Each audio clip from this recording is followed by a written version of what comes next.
You're listening to the Energy is Love podcast. I'm excited for this episode, Betty. Yeah? I am. Okay. We've been tiptoeing around this topic for a while, and every time we discuss this topic leading up to having this topic on the podcast, creates a little bit of tension in our bodies. I'm actually really nervous. Right? Yeah. It's a tough conversation. We'll see. But join us. Right? Because here on the Energy is Love podcast, we go towards the tough conversations. And it's like, who's the version that's going to show up today? Is it going to be the healthy version that's ready to have these conversations? Is it going to be the disconnected one that's just like da-da-da, or the triggered one that's, you know what? We'll see. Which part should we bring out? Well, that's not up to you. Oh, it's up to me. I'm going to bring out my open and loving and kind and vulnerable and compassionate part. Okay. I thought you were like, what part are you going to bring out in me? I was already defensive. I'm like, that's not up to you. So we know which part Steph's brought out. Okay. So the defensive part of me is more than willing to take a seat. And the the calm self energy who is open to hearing both sides and speaking her truth, even if it's messy, is allowed to step forward and come join the party. We probably should have told you what we were talking about. Because you're like, oh my God, what is it? What is it? What are they going to bring up? It is. Do you want me to say it? Go ahead. Was it too hard? No. That's what she said. No, power dynamics in relationships. So the topic that we want to discuss as best as we can is that, right? The whole kit and caboodle around power dynamics and how they show up and play out and what it all means, I guess. It kind of stems from the conversation that we had last week on the podcast or last episode, where we got into that space of trying to understand not just how each other thinks, but the language, how we speak, and what we feel safe to speak, and why we may not be safe to speak in certain areas, and how we can take our voice back. Yeah. And like a part of that conversation also had to do with women needing to speak and understand the language of men in order to survive. And just the patriarchal, every time I say that word, I know I mess it up because it's not patriarchal. Patriarchal. I think I'm saying it right. Not the Patriot articles. Right? Patriarchal. Patriarchal. Patriarchy. Patriarchy. Patriarchy. You know what? Our patriarchal society. But you know what? That's not why you're here. You're not here to learn how to enunciate and pronounce words properly. So if that's what you're looking for, this is not that podcast. So we're just going to move on with our patriarchals. Today's word of the day is the patriarchal. Patriarchy. The patriarchy. We need to move on. We need to So you know world that we live in, you know that world. The world of the patriarch. And that is the power dynamic, right? That is the thing that I want to talk about from the big scale of how our world operates and runs in that P word way, patriarchal way, and all the way down to how it kind of plays out between you and me. Because it has 100%, right? Like over the course of our relationship, the power dynamics. They still are. It's still there. They still are. But it's like different now. It's not like, well, I guess we shouldn't give it away. Well, let's get into it. Here we go. It's like, obviously, there's still roles because, I don't know, is it starting off too soon? That's fine. Let's just go with it. Well, I think because it's such a big topic, right? Where we've got the way that society is set up and operated and ran and how it's got this very much of a hierarchy at play, right? And the hierarchy between, I mean, here we go down the rabbit hole because this topic is so big for me in my head because I think about it from the perspective of like parent, child, older siblings, student, teacher. Like there's all of these dynamics in our life that are set up in kind of a power structure where there's a better than or a less than, or somebody that's Has above more you, control. more control, more That's who power, has more more influence, control. right? There's this whole thing that we've been kind of indoctrinated into. And I think it's, I think in its purest form, it is that kind of like student-teacher relationship where it's just the passing of wisdom and the sharing of wisdom. But that's like in its purest form. And then all of the toxic ways that it gets handled with misogynistic, narcissistic, patrice, like the way that it has been manipulated and used over the course of history in order to control people, right? But let's try to keep it in the space, because that's the big, grand topic picture of it all, and we can kind of tap into that from time to time. But how has it played out in our relationship? I think if we bring it back into this space, That's what I was talking about. right, and just make it really small, so then we can kind of at least start from that perspective. Okay. Well, When we first met, how do you think it was? well, you were a cop. And you were a dispatcher, I mean, technically, I told you what to do. right? But there's power dynamics there. Yeah, definitely. Where, I mean, the police officer definitely takes priority. Definitely takes priority. Right. Definitely has more of They're that situation. They're the ones that are out front. Yeah. Like when you look at it from the public's point of view, right? And I mean, dispatchers I couldn't arrest you. the 911 operators working behind the scenes, right? Yeah. Supporting the police officer. But you're true, right? And the reality is, as a dispatcher, you had an immense amount of I mean, power. when I want to poof it up for a little bit to be like, haha, it was me. I'm like, well, I told you where to go. You had to let me know when you were there, what you were doing, when you were leaving, where you were going, where you were going to be, if you were available or not. So I get to be like, but that's not it. That is it, though. You did that because that was your safety. Like, right? Because you knew that we had your back. And so it wasn't because you had anything to answer. So it's like that joking in a sense, because it kind of like levels the field. But think about it, though. There's truth in that. it is, but I don't want to like focus tons of time on, we've had enough podcasts about what we used to do for a living. I don't want to go down that road right now. So our But it's relationship like it started had out. yeah. Yeah, it started out with that. It also, it not only had that, but it was not that I was like, oh, I just trust cops and they're in charge. That wasn't my behavior. Nope. Said nobody ever. So, right. Well, that's not true. Lots of them do. But that definitely wasn't like how I came at it. I didn't have this like, I don't know, reverence or whatever. Yeah. It's level of respect. Right. But I did for you. So there was like, interesting. Right. Interesting. Did I just like stroke your power? Interesting, says my ego. Right. But it all played in because I did with you, because I trusted you, because I believed that you knew not only what you were doing, that you knew the right way to do it. And you were like, all of these like different ways that I started like blanking out right there. You knew what to do. You knew how to do it. You knew the right way to do it. And you were doing it the right way. So I like had this, like you were safe and I trusted you. So that power dynamic went whoom, to where I like my whatever was happening. And even when I thought, I'm like, this is how to do it. Like, I don't know how, like, this can get shady, right? But we're just, like, looking at how it started. And then you would explain it differently. And I'm like, oh, your way is better. And so that changed to when I always thought your way was better. I should have done it that way. That's the right way. That I then doubted myself when I was doing it the right way. When what I said was, like, the healthy choice to make. But when you're like, no, it's this. And I was like, okay. This is why I love you. Okay. Keep going. Oh God, I just got scared. I was so vulnerable. So there was just like, there was that dynamic, because it wasn't like we can look back at how power dynamics have played out in my life and how they were playing out when we met.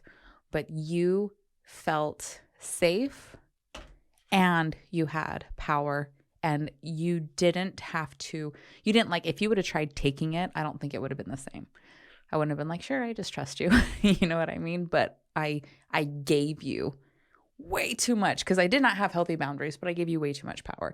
And then you were like, absolutely, I accept.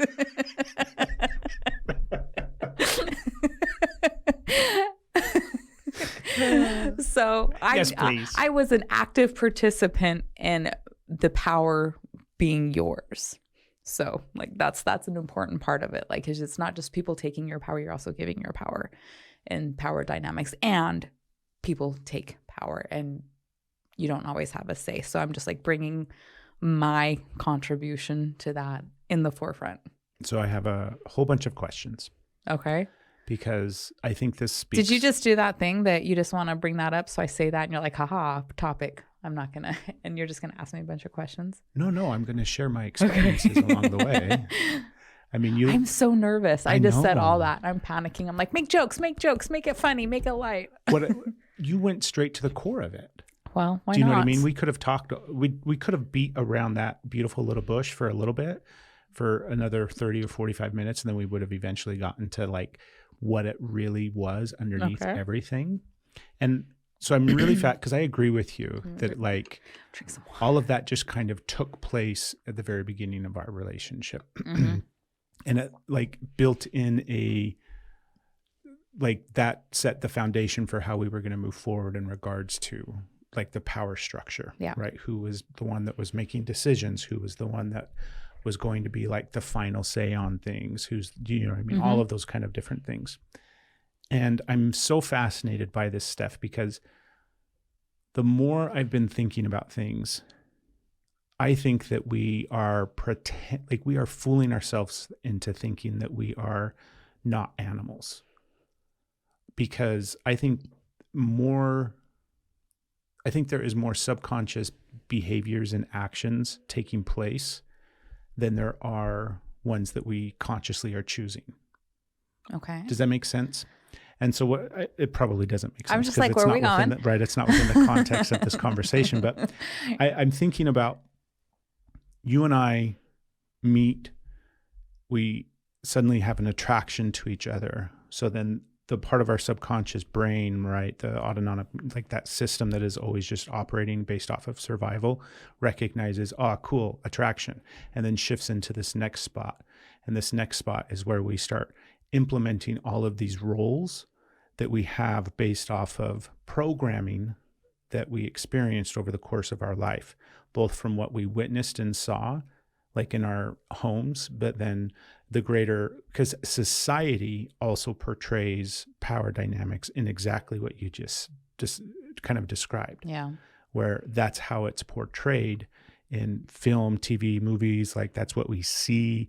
That's how it's set up. Like I was thinking about this where in school growing up, like the vast majority of teachers are women, and then the vast majority of principals are men.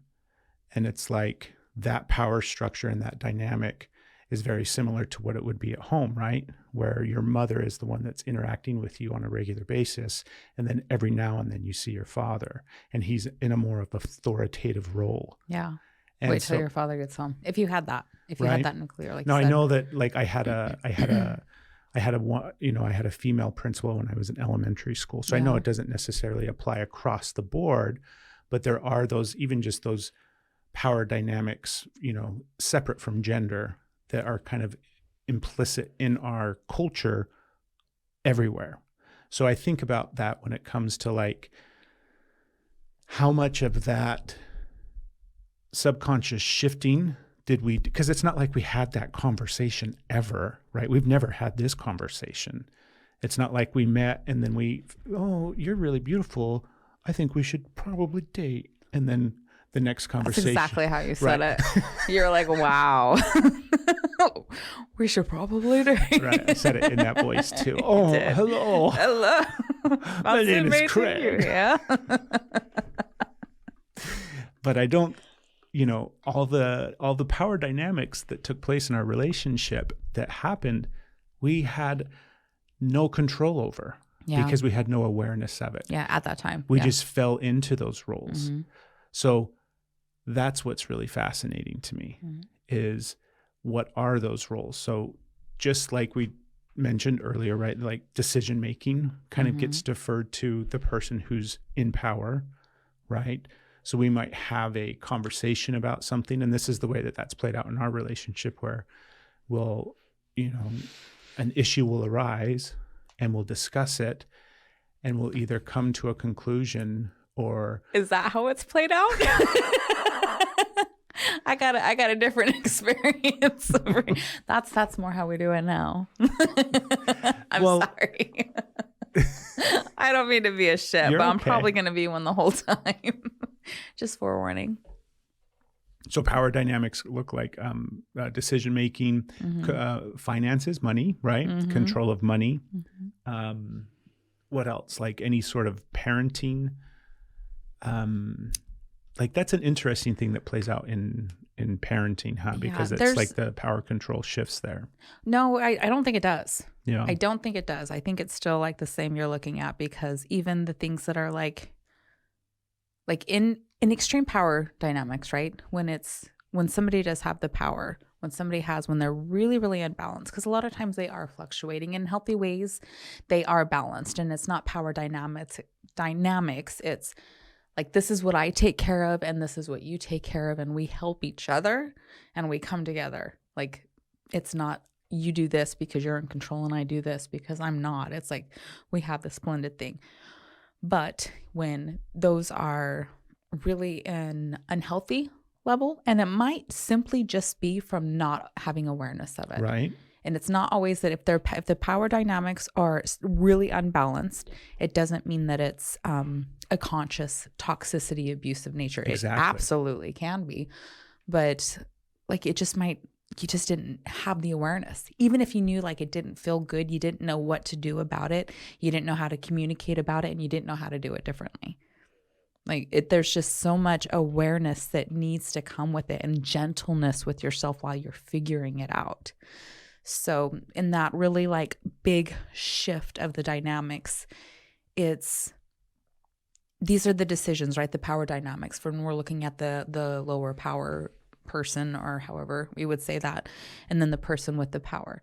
So they get to make the decisions within that realm as long as it stays within that realm. But as soon as it comes outside, or like is a decision that the person with the power doesn't approve of, then they come over and they do it. They assert their power and they make that decision. So it's like this pseudo sense of choice. It's only a choice when it's within the realm of acceptable choices that you can make. It's like, here's your bucket. What are your choices? Oh, that's not in your bucket. So it goes back and it just pulls. So when it comes to schools, when it comes to doctors, when it comes to like all the kids, like sleepovers, just like all the things, what they're eating, just different.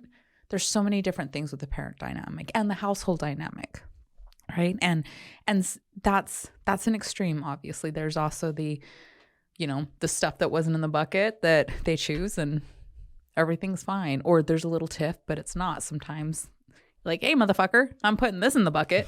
I don't give a shit, and they're like, oh, all right, I'm recognizing that. So many times it really is, I like to believe, just innocence of not knowing better and willing to do better, but not knowing how and being afraid of different things. And then, of course, there's really toxic choices that, whether they're behind the scenes or not, are just unwilling to do it better, unwilling to make different choices. Excuse me. This is the thing that you sparked in me, is the awareness is the like really critical point, because when we first met, we had zero awareness of this dynamic. Yeah. It wasn't something that we were consciously looking at in any way. Mm-hmm. And we embraced that dynamic. Mm-hmm. Like it was very much like a dance that we kind of embraced and went with and felt good. And we kind of were finding our niche with it and the way that we were like communicating. It was working for us. It was working. And then, until it wasn't. Right. And that's the part that I think is so critical, because you talk about it. You mentioned like you wanted to believe that it was a subconscious thing that's happening, right? It's not this malicious manipulative, controlling. I'm the one that has all the power, and I'm, even if there's specks of that, right. There's still like, what other options were there? Right. And so I think what happened in our relationship, because I'm trying to think about like how we went from completely oblivious to now where we're at and how these are playing out in our relationship today. And it's like the awareness is the critical point, because you started to push back against that power. You started to say no. You just simply started to push back. Yeah. And what happened was initially... And set some boundaries. Come up with some healthy boundaries. Like I feel really shitty saying this, but it's the truth. And it's also like, I think what happens oftentimes is when you started to push back, and I mean, there's so many little ways that this happened, right? It's not like one big clear moment in time. There was just like a bunch of little ways where this started to play out. And my initial response was just to, become more powerful. Yeah. To overpower that response, to almost push you back down into submission. So then everything stays safe. Yeah. Because there's a part of my brain when I'm in that mindset that it is very much the mindset of I'm doing everything that I possibly can to keep my family safe. Yeah. And all of these decisions that I'm making and all of these choices that I'm just, you know what I mean? All of these things strictly are driven from this perspective of like, I'm trying to keep my family safe. So it's very challenging to get pushback against that, because it feels like I'm letting my family down. It's all of this weird energy. But the truth of it is that part of me that feels like I'm keeping my family safe, that's just one part of me. Yeah. Right? And that one part, if I just focus on that one part, then I never look to see, if I stay in that space of like, hey, I'm doing this for everybody's best interest. I'm trying to come at this from a place of love. Everything's justified. Everything's justified. And I did that for a while. And then it was like, okay, I just have to start seeing something. Like, it's the point, like, I didn't even know, that's the other thing, is all of this just happens so subtly, right? Yeah. And it was like, okay, I need to look at this differently. I need to look and see what you're saying. Like, do you know what I mean? All of these things that have happened, it's like, at some point it was like, I had to stop and just look. And that awareness point, like when you have awareness of like, okay, maybe I am doing some things wrong. Maybe there is some sort of imbalance in this relationship. That awareness point is the point where you can either choose to go, like, any actions and behaviors that come after that point then are your responsibility. Yeah. They are then you recreating toxic behaviors. And do you know what I mean? That's when it gets really abusive and really controlling and really manipulative, is after you have awareness of what you're doing.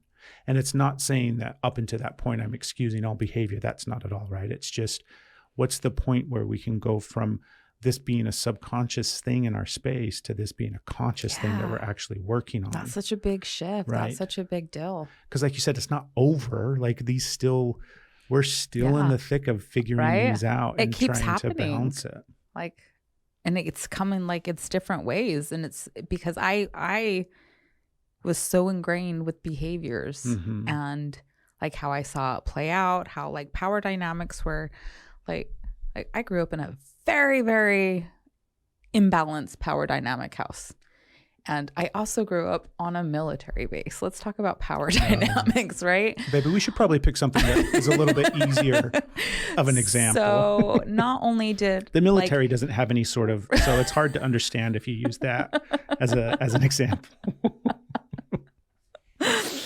So it was like there life. was like tyrant behavior. Yeah. So it was very much ingrained. And your mother grew up on a military base. My mother grew up on a military base. So it's like in your like, yeah, epigenetics, like absolutely. You were destined to play your role in the power dynamic. And when because I've always had pushback, not healthy pushback, not like, oh, I'm so strong. You know, I was like just chaos. I've always had pushback. And it was When you say pushback, you mean you've always pushed back against authority, pushed back against that I power? always submit, right? But I tried. Okay. Like I was like, and the thing that I could keep the most on was like my heart. It's like I learned really like you may be able to control my body. You may be able to control my environment, but like you don't have this part of me. And so it's like we can get really into like the depths of abuse here, or we cannot for right now. So I'm just like the basic, what I'm bringing to this is I knew like I had a role. And we met in law enforcement, like power dynamics. Like it was very much like I know how to operate and thrive from being at the level that I was, right? And also like I worked really hard to climb up that ladder and I did pretty good. But I came into it with a role and with an understanding. And what made it so extreme with us is because of it was different. I didn't know what it looked like when it wasn't violent. I didn't know what it looked like when it wasn't. So the fact that you were not you were safe, and not only were you safe, but you had the position to protect me and the ones I love from what was unsafe. So that power dynamic was like, whoom, I was like that willingness to give it. And like, that's a really big shift. So that's an extreme, right? That's our stuff. So like, but there's subtleties, there's nuances to that play out in relationships that really have this like interesting effect. And so you also knew how to like take control and like save the day. So you were like, this is I know how to use that power. Right? Yeah. I knew how to use the power that I had, and you knew how to use the power that you had. I knew how to play my part. Right? And so it was just like that really, really strong thing that was so behind the scenes, but it felt so good with you because it was so, it just like it felt until it didn't. And then, and I would love to say that when it didn't, like, oh, and then I had awareness, because you're like, you started pushing back.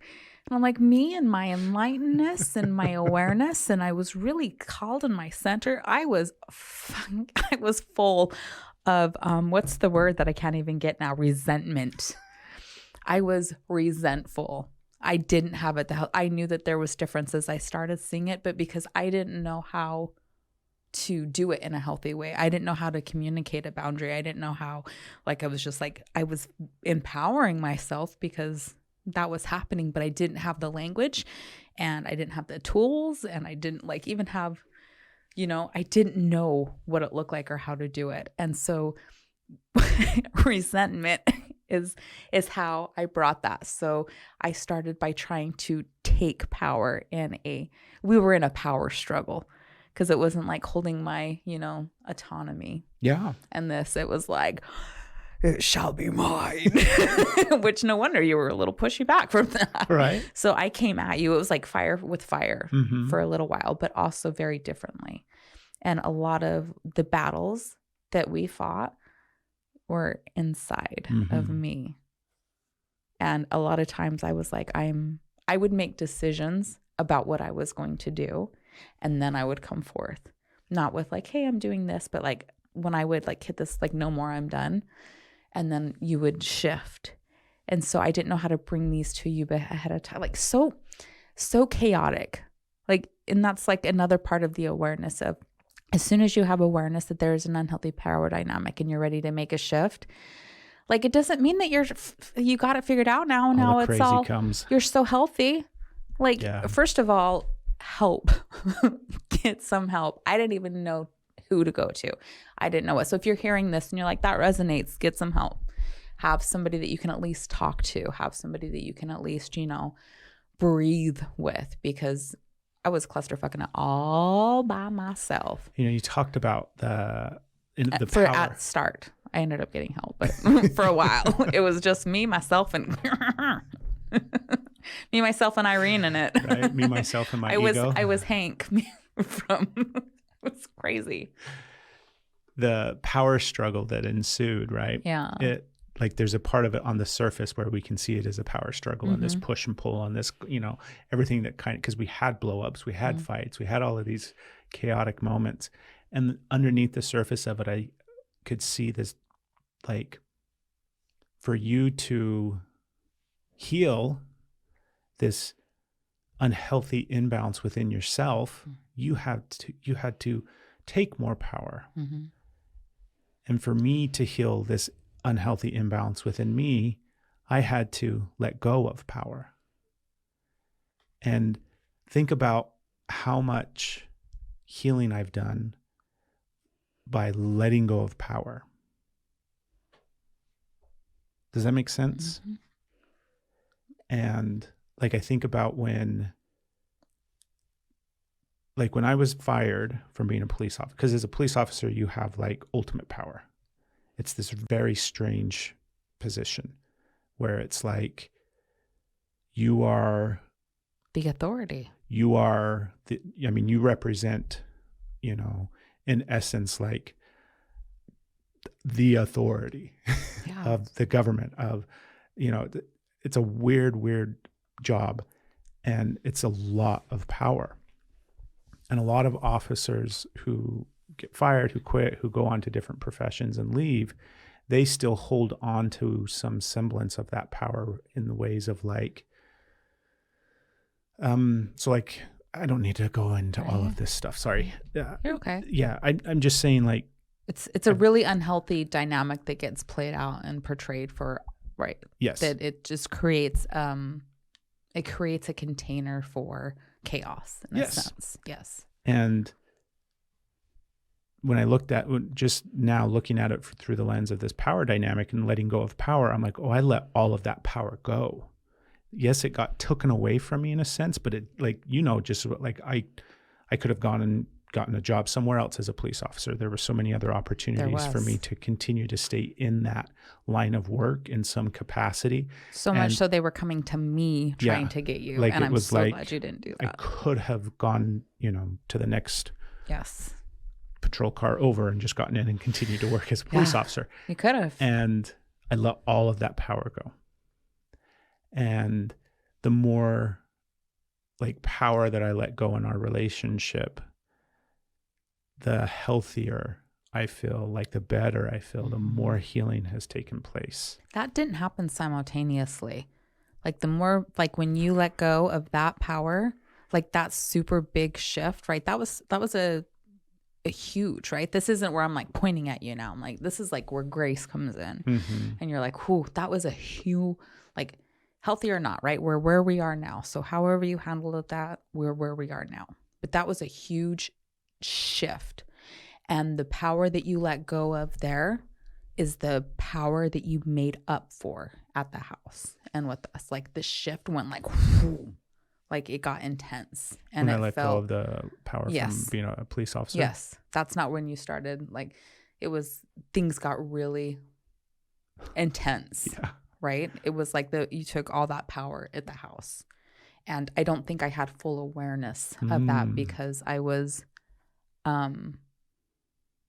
first of all, I was like worried about you. Yeah. Right? I was really, really worried about you. I was also angry at how things happened. And I was hurting for other reasons that we don't need to, So I had a lot of that I didn't really realize how much.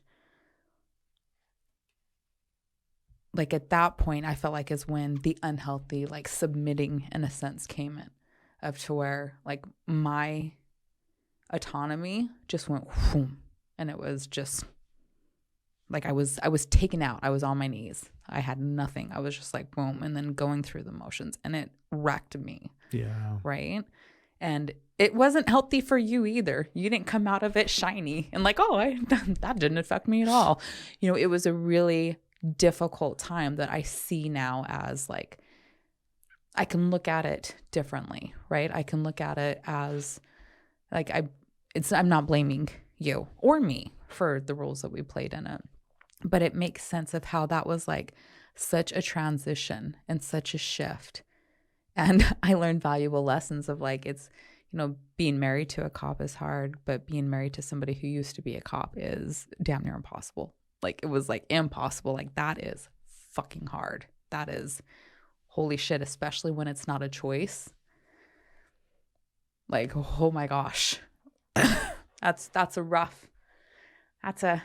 rusty potato. You don't know what a rusty potato is? You do if you've done that, right? So there's just like so much of it that has to come in. There's so much, things shift while you're trying to figure it out. Yeah. And the fact that you, like, yes, I was working on myself. I did the things for me too, and I'm still working on them. There's still a power dynamic here, right? I feel like it's more balanced, but I don't feel like it's balanced yet. We're working on it, right? I'm learning how to stand in my power more. I'm learning how to, and not be power taking. Like, I'm learning how to just like this is my foundation. That is so important. Like, that is such a super important part of, as we continued on this conversation, I keep thinking about, because power has such a connotation, right? We're talking about it in this way, and it's like, it's making me feel really bad because power isn't powerful. Power is control. Being powerful is like, right. So it's like you said, like the difference between taking power as opposed to embodying power. Yeah, those are the embodying is where that's true power. Taking power isn't powerful. Right. And that's what's happening everywhere. Yes. And that is the power dynamic that society has, is in order to get power, you have to take it from somebody else. You have to control somebody else in order to have power. And unless you don't, then somebody's going to take it from you. Exactly. Then you're going to be the one that's being controlled. And when you had said earlier how you were letting go of these power things, I'm like, that's going to trigger, Meg. If men were listening to this, like hopefully right there, that's going to trigger them, or like somebody that's in that power that's holding on to that. And that's going to be the thing that triggers them. Like, I'm not letting that go. And that usually comes, not saying always, right? Because maybe you had somebody who was really, really, okay. It usually comes, or it commonly comes from abuse, from being somebody that didn't have a say, that didn't have power. And a lot of times those that were abused continue to find relationships that are abusive to continue the abuse cycle to themselves. And a lot of times, like, especially when we're talking about men, right, how it goes, I'm not saying it's just men, but there's a lot of abuse and torment that happens. And they have like the connotation of, when I'm big, when I'm strong, when I have the power, that's not going to be, that's in a way, that's where they're protecting their little child in there.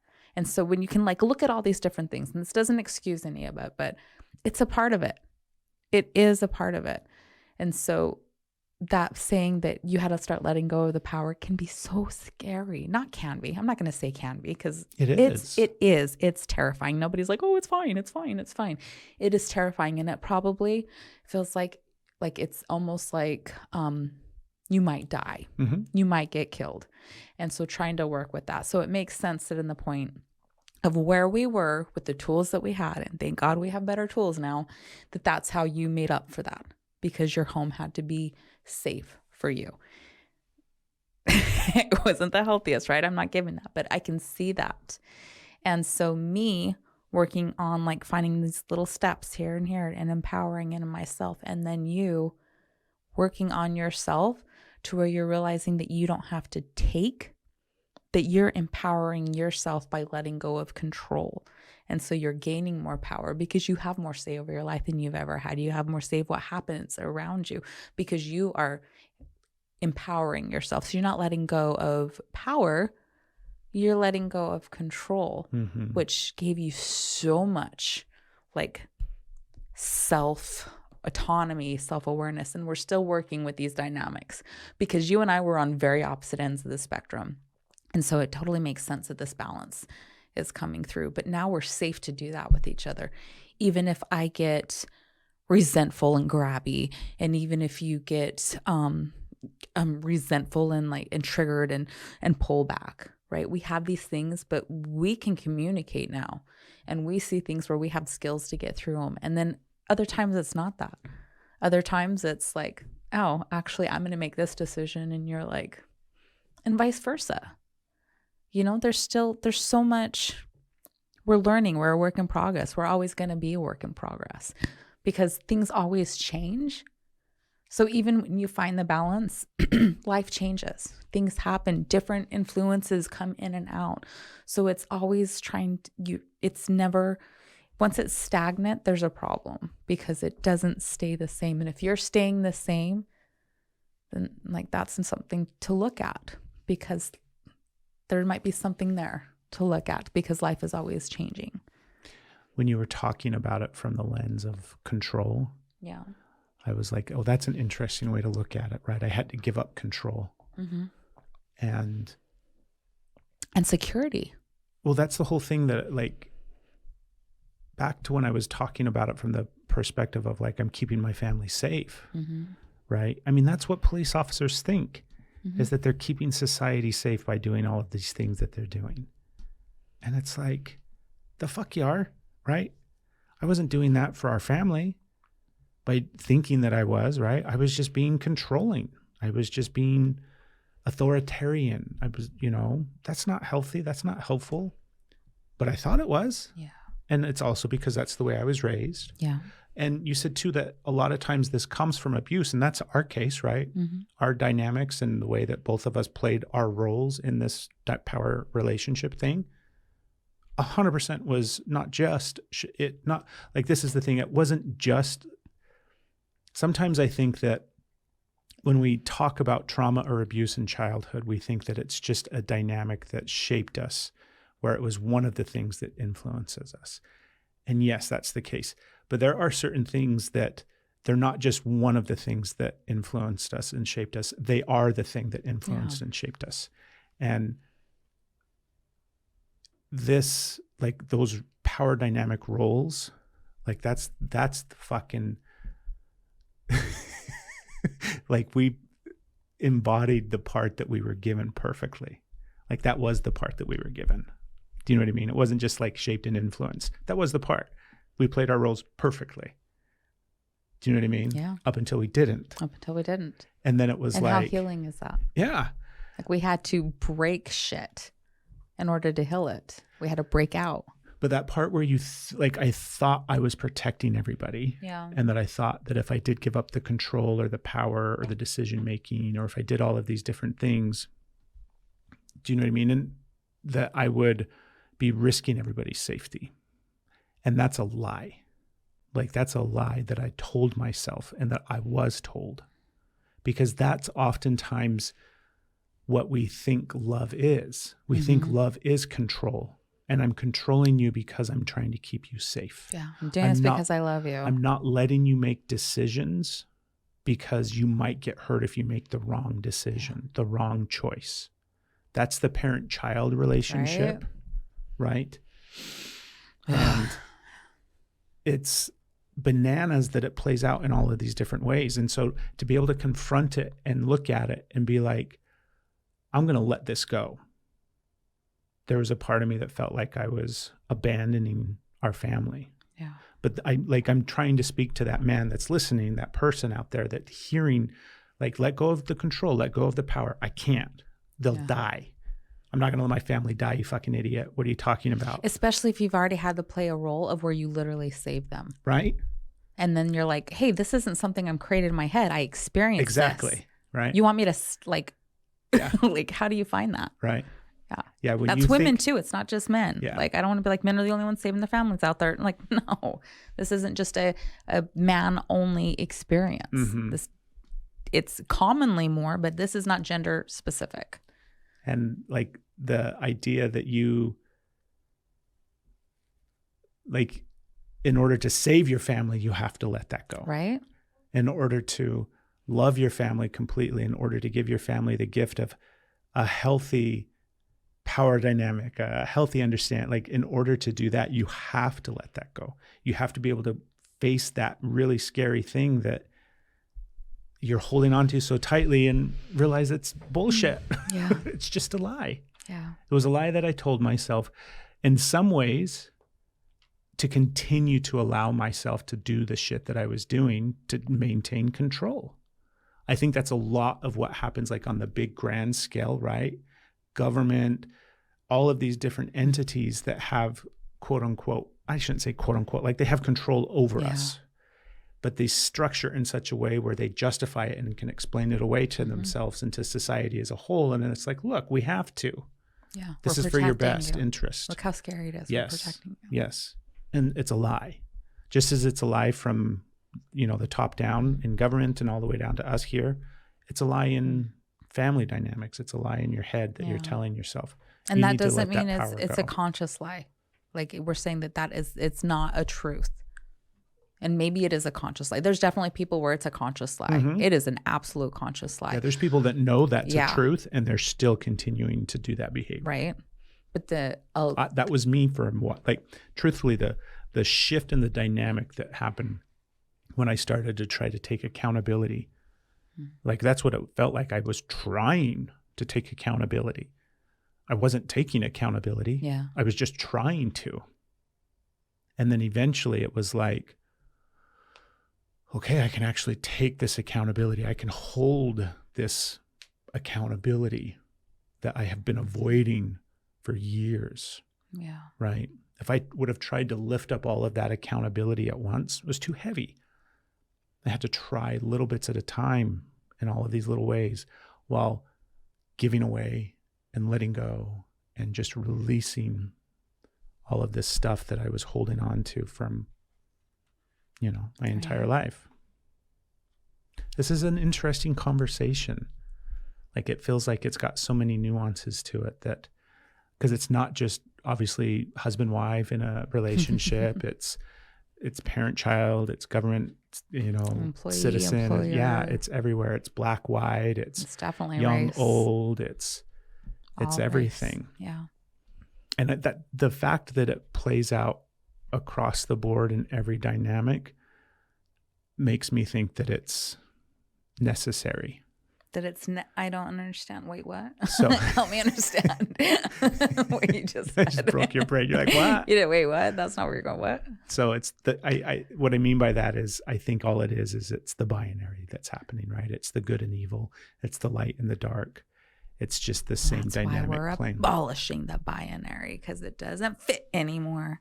Well, our illusion around it, I think, is what we have to abolish. Yeah. Because it's not the end all be all, right? Yeah. And so, but at the same time, the fact that it plays out in every single way that it plays out in tells me that it's probably like a foundational thing for this dimension, because it's involving two seemingly polar opposite things that you have to learn how to balance, right? Our power dynamics in our relationship have to reach this spot where we can just be able to maintain and hold the balance of that. And we know that that's the whole dynamic of being able to hold two polar opposite things, right? Sit in the space of the rock and the hard spot in order to see the truth. The longer you can sit in that uncomfortable place, the clearer you'll be able to see things. And that's what happens with us as we shift these dynamics, and I'm able to see your side more and you're able to see my side more. Mm-hmm. And eventually this shifting back and forth just gets easier because we have such compassion for each other and where we're coming from. Yeah. Where it's no longer like, oh, I need to protect you and save you, or I need to defer to you because you're right and I'm wrong, or it's just the understanding of our lived experiences. What I'm seeing is like we used to have this like, it used to be a teeter-totter power dynamic, right? Mm-hmm, mm-hmm. You had it all and I had like I barely had a seat on the teeter-totter. Yeah. And then it shifted to like a bar graph. Like think about like different things of like sometimes you had the power and I had none. And sometimes I was like, oh, I took it for myself. And you had none. And so we became this like very sharp, very rigid bar graph of really like unhealthy dynamics, because we were like you're trying to hold on to and I'm trying to gain. And so we had this boom, boom, boom. And now it's like, I don't know, it just feels more flowy. Like there's still, like we still got some bar graphs in there. We still got some bar graphs definitely on both parts. But it's like, it doesn't feel like anything is like rigid, like a teeter-totter or a bar graph. It feels like flowy now. And sometimes we're like flowing like this, and then sometimes we're flowing like this. And a lot of times like water naturally is a level, right? And some like we're practicing. And sometimes it's wavy, but it doesn't feel like we have this like as much. Or maybe I'm still delusioned. Who knows? Maybe 10 years from now. Sometimes we get that right? Sometimes we do. 10 years from now, I'll be listening to that. I'm like, those idiots. Right? You say that. So no, but the noticing the that part where we suddenly are in that push-pull power dynamic, there's a feeling to it. There is. There's and I sensation. can still detect it. Yeah. It still comes up. But how neat is it that we don't stay in it? Right. It's not our norm. Like the vast majority of our decisions and navigation of life and everything that we're doing together, right? The vast majority of it, that feeling isn't present. Yeah. Well, and do you feel like it is in some ways? I'm definitely noticing. I think I need more space for that. I'm definitely having aware of, like, I definitely have awareness of when it's really unbalanced, right? When it has that thing, and I'm getting that like inside, and then practicing on how I'm going to do. Sometimes it's, I don't know. It really depends on the day. I guess it's just, it's there and it's not, and we handle it different. And I don't know. I just had that moment of like, my body felt one thing. Right, because there's something right now that I'm struggling with, and so I hit that. I'm like, no, it's not still there, but there is. We're practicing. We don't have it figured out yet, so that's where I went. Sorry, you're fine. I said, hold on, it's still there. I think it's the sensation and feeling. I don't know if we've described it enough. I'm thinking we have, right? Just the gut drop, the animosity, like it's just suddenly tension that you suddenly get in the space of your relationship. I don't feel like we consistently move with that in our space. Yeah. Except for when we're in some sort of nervous system dysregulated experience. There you go. Yeah. So when you're really in the thick of going through some emotional things that you're healing, that is present in our relationship. And vice versa when I am. And then I think also there are still things in our past and current present moment that have that feeling around those things. So when we bump into those things, or when those things come up in our space, and some of them are about our relationship and some of them are just about our life, that feeling happens. So I don't think it's present in our natural homeostasis kind of everything's balanced love relationship that we have. It's gone. It doesn't exist there. Whereas if we rewind to where we first met and we have a natural, happy homeostasis place, it was there. We just weren't aware of it, right? Yeah. It was so... The awareness wasn't... Yeah, we had zero awareness of the power dynamic shift, and we weren't connected enough to our guts and to our emotions and to our sacral and everything else in order to feel those things. And now we have a sense of it, and I don't think it exists in our homeostasis perfectly. Okay. And I see that. And we are in that flow of our relationship more and more and more and more. We are. Which is great. And it's like, fuck, when that feeling comes up in our bellies and we've got the tension between us, that it's really hard. It's like, where is this tension coming from? Yeah. Mm-hmm. But as far as the power shift and balance and the give and take that I think we've been able to kind of cultivate and build, and like you said, it's continually ongoing, right? But I feel like it's this beautiful dance now that we are sharing together with each other as we kind of just continually do the best that we can to figure it out. We keep trying. Yeah. We keep trying. Like be willing to be wrong and look for more. We don't have any examples. Yeah. Nobody ever, sat me down and had this conversation with me, or, and I think that like we're talking about I'm glad we talked about it from the lens of our relationship rather than trying to continually talk about it in all of these big ways that it plays out in society, because it just happens over and over and over and over again. And I mean, I think at the end of the day, we can look at it through all of these different lenses that we've kind of looked at it through. But if we just look at it from a power dynamic where somebody has power and control and somebody doesn't, in order for that to balance itself out, the person who doesn't have control needs to take some of it, and the person that has it needs to give it. And it's going to feel really risky for both of those people. And it would be great if we had the ability to just be like, it's safe. Don't worry about it. Let go of control, big pharma, right? It would be wonderful. But instead, it's going to feel risky and scary and dangerous. And I think that's what's happening in the world right now. Like, shit just feels super scary when you look at it through a certain lens, because all of these power dynamics are playing out in this big global scale. And it's scary. It feels like our lives are on the line. But if we just all can come at it from this perspective of like, it will eventually get to the place where like it balances out and it's okay. And maybe that's my, grand, like if you can figure out power dynamics in your relationship, then maybe we all just work on that and then it'll take care of the bigger issues.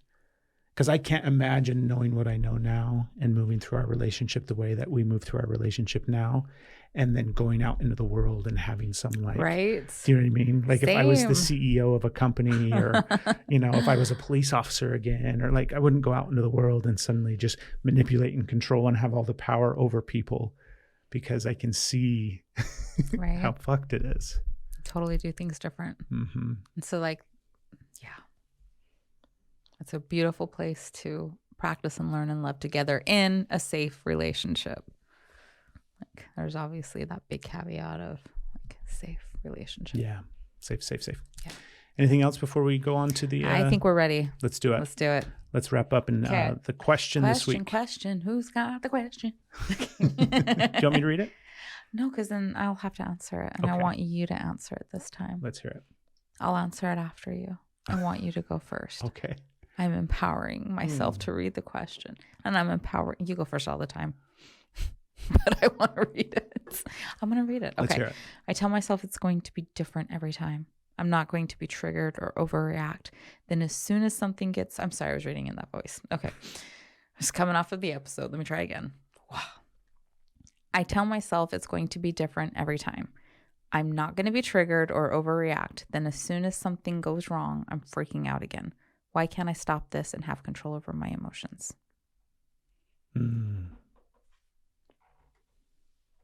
So that spot where things don't go the way that you had planned, and then you freak out and you can't handle the external thing happening. You can't handle this, anytime things don't go the way that you planned, right? Mm-hmm. And even though you're trying to, and you're doing the best that you can, and you have awareness that this happens. I remember this a lot where I would consciously have to, when I started to have awareness of some of the, I'm trying to think of how to answer this question, because you tell yourself it's going to be different every time, and it's not. So it's like you set yourself up not to fail, but it's a predetermined, things are going to be different this time. So you're already entering into whatever that thing is with some sense of anxiety and stress, which means your nervous system is activated, which means you don't have your full capacity online to make the best decisions, to see all the right choices, to be able to connect to your inner wisdom, and not you don't have your full capacity because you're in an activated state in those moments. And so we can boil the question down to, it's like, how do I navigate uncomfortable spaces when my nervous system is activated? That's a really good question, right? Because it's going to happen. The human experience is an activated, triggered experience. You're going to get external stimulus. You have to learn how to navigate that with your emotions and with your mental health and with all of these other kind of things, so that you can not hurt other people, so that you don't hurt yourself, so that you can actually improve your life and change these things. So when you look at it through the lens of your nervous system, how do I heal my nervous system? That's a really interesting question. That's when you can start getting really curious about what happens to you subconsciously. What is the fight, flight, freeze, and fawn response? What is happening subconsciously within your body with those hormones, with those chemicals, everything that's taking place completely without any of your control. It's a completely subconscious process that's taking place. And when you start to bring awareness to it and you start to localize your attention on it, you'll start to recognize when it's activated. You'll start to recognize this question is an anxiety-driven question, and you'll start to understand that you spend a lot of time in that state in these certain circumstances, and a lot of time out of that activated state in these other circumstances and in situations.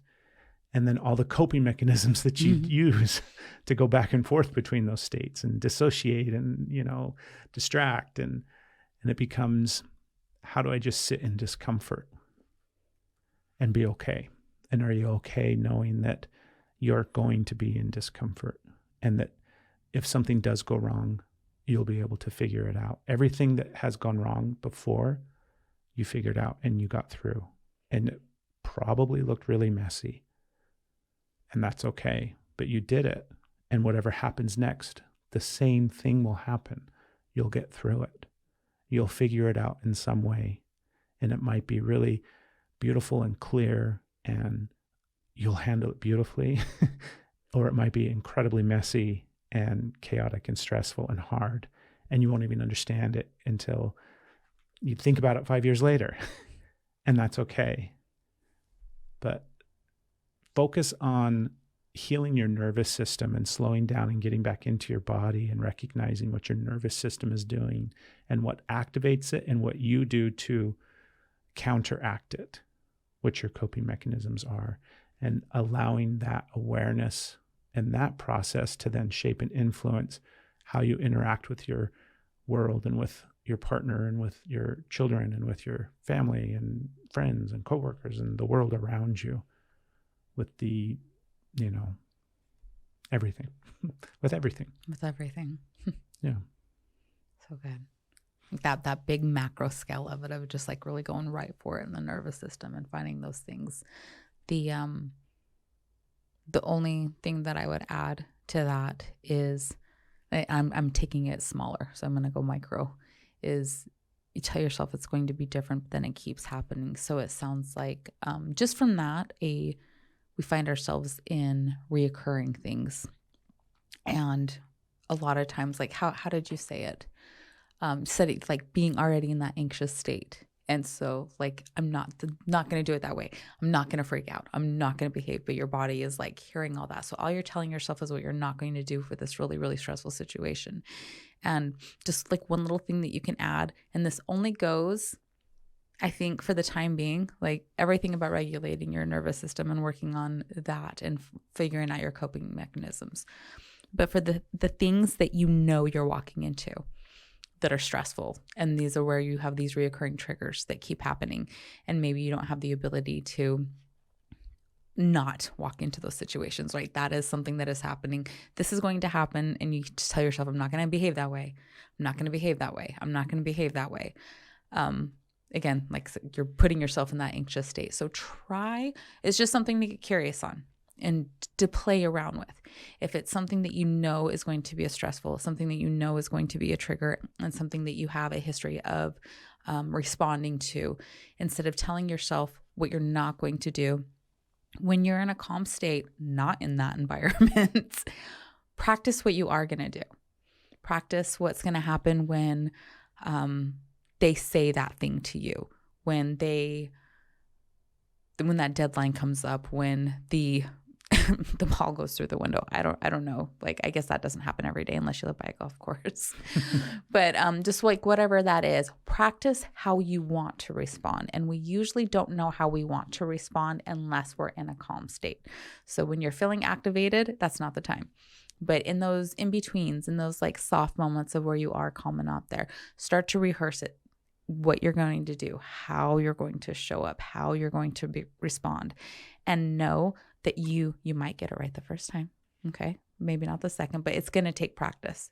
These patterns are ingrained and they have been there, and you've been practicing the reaction for quite a while. So give yourself time to get it wrong and keep practicing until you are able to really implement the way that you wanted to show up for those.